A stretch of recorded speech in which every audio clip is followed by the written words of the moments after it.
YouTube. Alduin here, formerly known as JD. Yes, the name has been changed. If you've been following me on the social media and things like that, I've gone from JD to Alduin, which is a play on my name, my real name Alvin. So that's that name change. This week's topic, we're talking about grimoires and books of shadows, and if we have one, and what do we think of them? Do I have a book of shadows? Yes. I actually have a electronic book of shadows. I've talked about this a little bit before in the past. My book of shadows I keep locked up in some of my Apple products.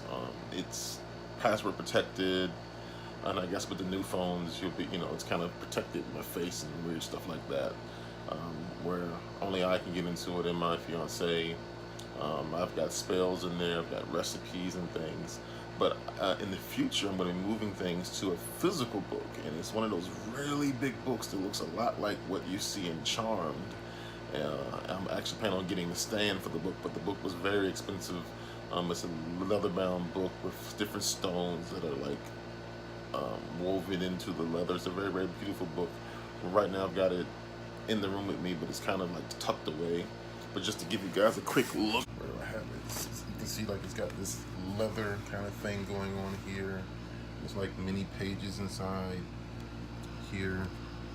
So that's supposed to be for the entire family for years. Like when I'm gone, they'll be opening it up and things like that, and being able to take a look at it and put their own things in it.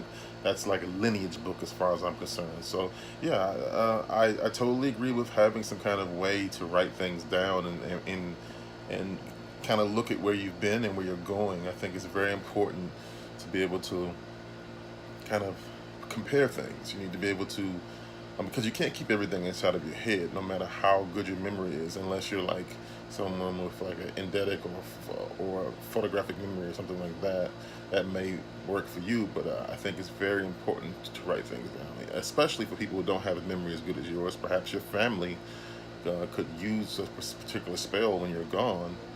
I think it's highly important to have some way to leave things for them. And then also, just for the physical security of something, if something happens to your electronic device, you never know.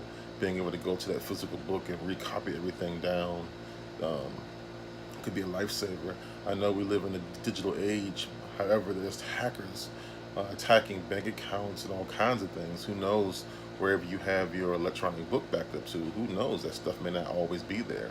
So if you're going to do purely electronic, I highly recommend making sure that it's copied in different services. Even if you have a backup copy stuck inside of an email that belongs to you, do that, because you never know. That service could go down. It's very, very rare these days for backup services to go down, but in this day and age with these hackers, you never know what could happen. That's about all I have this week for this particular topic. I will see you all here next week, and blessed be.